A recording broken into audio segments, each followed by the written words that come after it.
Guys, you won't believe this. After defeating the top team in the Eastern Conference, the Detroit Pistons, we've now lost two in a row. Okay. So we were at the mountaintop only to be right back down in the valley of despair after losing two in a row to the Philadelphia 76ers and the New Orleans Pelicans. Last night was especially painful. We'll talk more about that here in just a moment. And guys, I don't feel good about the streak that we're on right now. I think we're about to lose our third straight tonight. Who knows what will happen on Christmas Day against the Warriors? Your guess is as good as mine. We'll talk some bold predictions for tonight's game against the Denver Nuggets.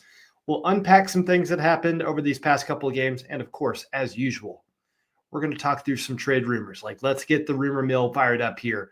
I don't know that I can continue suffering through all this mess without having some sort of hope that changes are coming.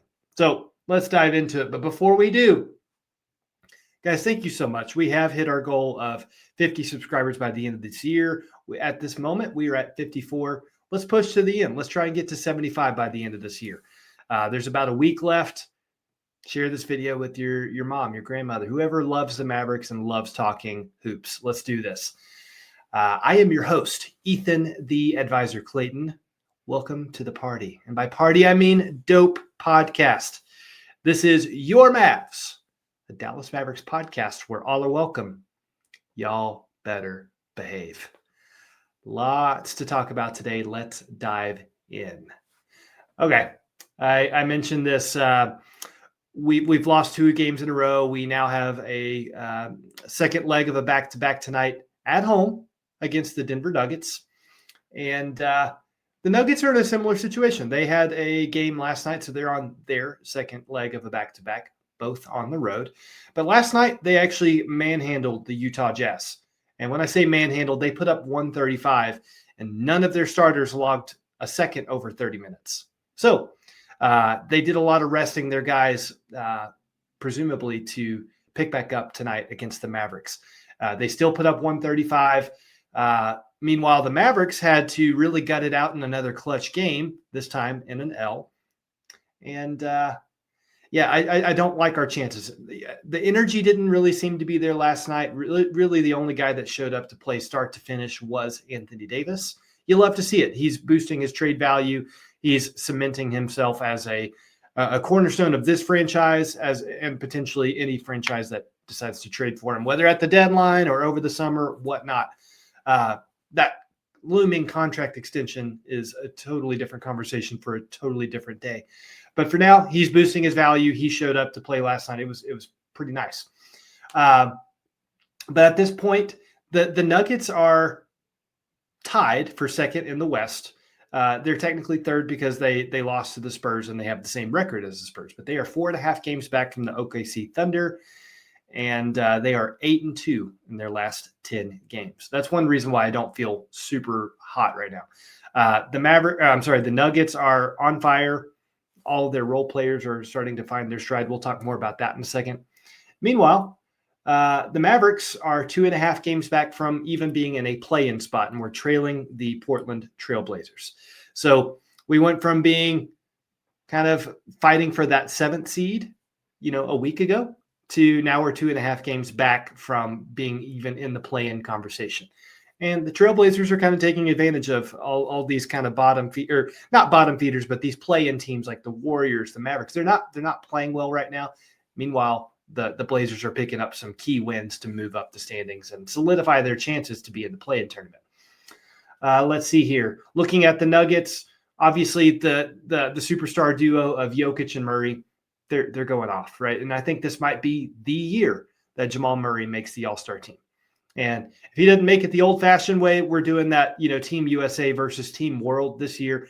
And so, to field more players on the Team World squad, Jamal Murray is from Canada. I think he's got it, guys. This is his year. And even if he doesn't, he's playing extremely well, the best ball of his career.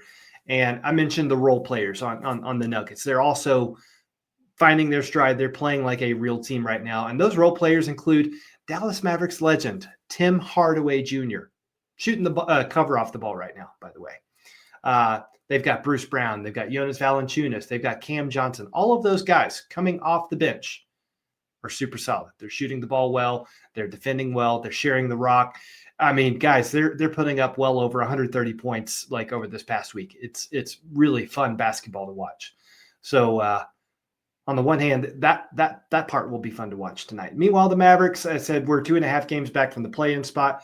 We are 6-4 in our last 10 games, which is trending in a better direction than we were at the start of the season.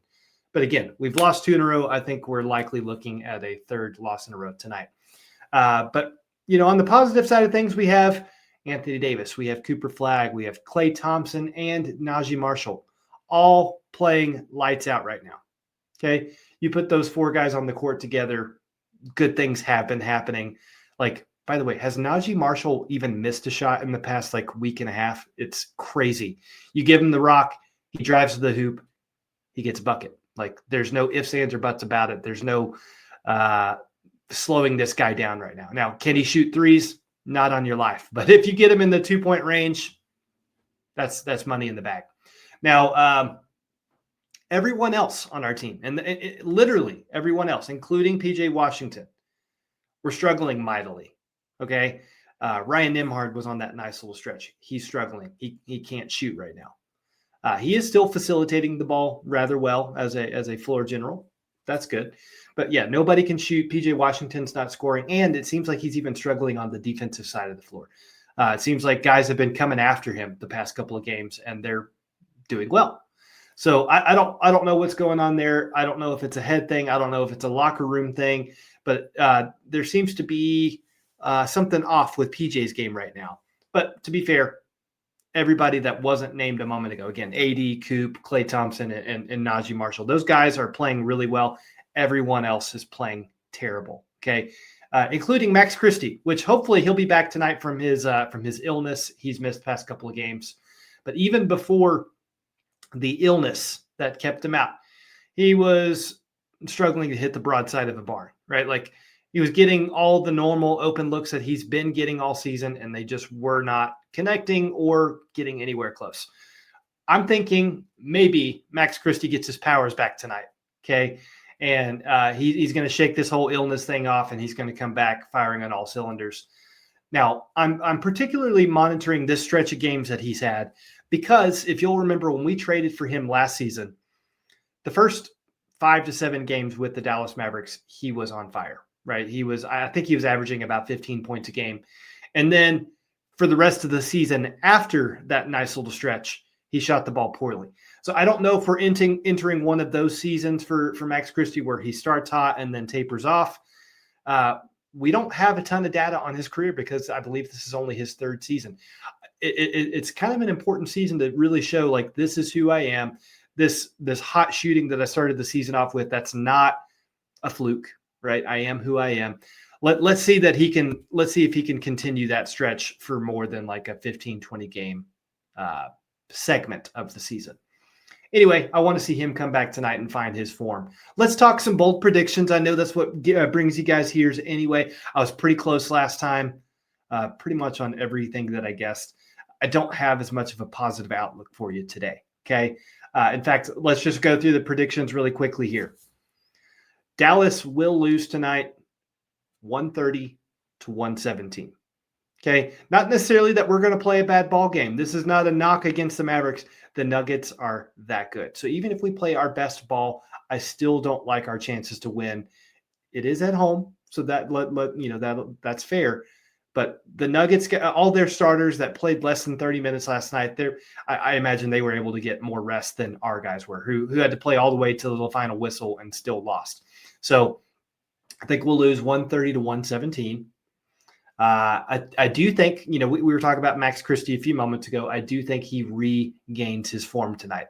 And I'm going to go ahead and say he's going to put up 15 points or more, right? This needs to be a good statement game for Max Christie. Like, hey, the offense has been struggling the last few games that I haven't been there. The shooting has been so terrible the last few games that he's not been playing. It's time to regain that form, start to flip the script a little bit and become be a good offensive team again, because I really don't want to think that we were hot for 5 or 6 games and that's it. Right now it's time to go full tank. Sorry you got excited about seeing a good product on the floor. We're going full tank from here on out. I think it starts with players like Max Christie, who maybe we're overperforming. I need that trend to continue so the Mavericks can, as a team, slightly overperform. We'll see. We'll see what happens. Final bold prediction, and this is a big one. This is a really big one here. Just based off of how AD played last night against his former team, and how, like, if he hadn't gone totally cold in the fourth quarter, he would have finished with 40. I think he's going to get his 40 tonight against the Denver Nuggets. Again, I don't necessarily think that means we're winning tonight or we're putting the Nuggets in a corner. Like, I still think he's going to get his stats, maybe even a 40-20 game. I think he's going to go absolutely ballistic tonight, whether or not we win or lose. And at the time that I'm recording this, like, there's been no reports about whether or not he's questionable. So we have every reason to believe that he's going to play tonight, even though it's a second leg of a back-to-back and he played last night. I'm really curious to see what output we get from AD like this week, because there's some big games. There's a lot of chit chat about his name on the rumor mill. And yeah, go do what you do best, boost your value, make the Mavericks a winning team. Whatever the narrative is going to be, I think a lot of it is going to center around like how he plays tonight against a superstar like Jokic. Now, Jokic is not known for being the best defender. That's why I think AD is going to have a nice scoring night. Anywho, let's move on. Talk some trade reports. A lot of what we're hearing these past couple of days have centered around Daniel Gafford. Okay, the Anthony Davis stuff has quieted down a little bit. If you read the Stein line or what Jake Fisher contributes to the Stein line, a lot of teams and executives right now are really reciting the line like we want to see our squad fully healthy before we start entertaining trade ideas. Like that's kind of the mode right now within the NBA. No trades have happened. I don't even think we're close to that happening because a lot of teams are still. I don't know whether you want to call it denial or not, but they're kind of like the Mavs. Like, hey, we don't know what this team is because our best player has been hurt, like Kyrie Irving. We want to wait and see what it looks like whenever we have Kyrie, Coop, and AD on the court together. Then we'll start to figure out whether or not it makes sense to make trades. That's kind of what we're seeing around the league right now.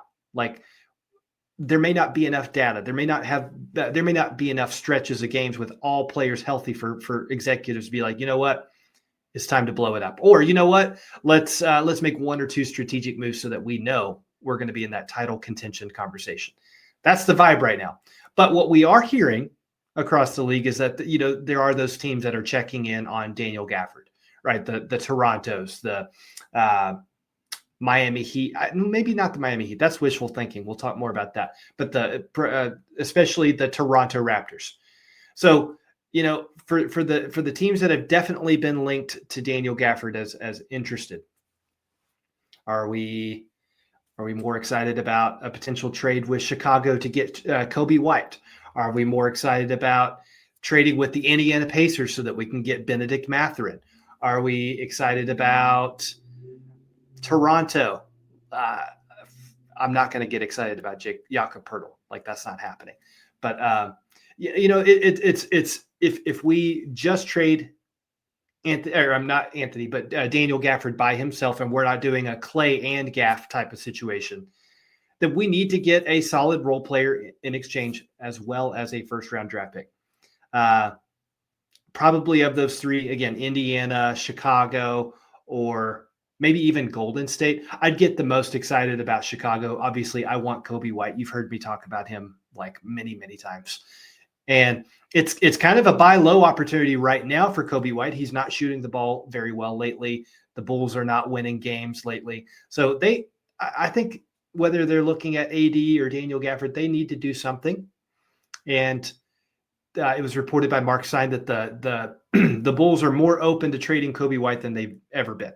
So maybe we have to wait until the calendar turns over to a new year and to a new month before executives like, okay, it's time. Let's make some moves here. But me personally, of those three, again, I'm most excited about Kobe White if that's a real possibility.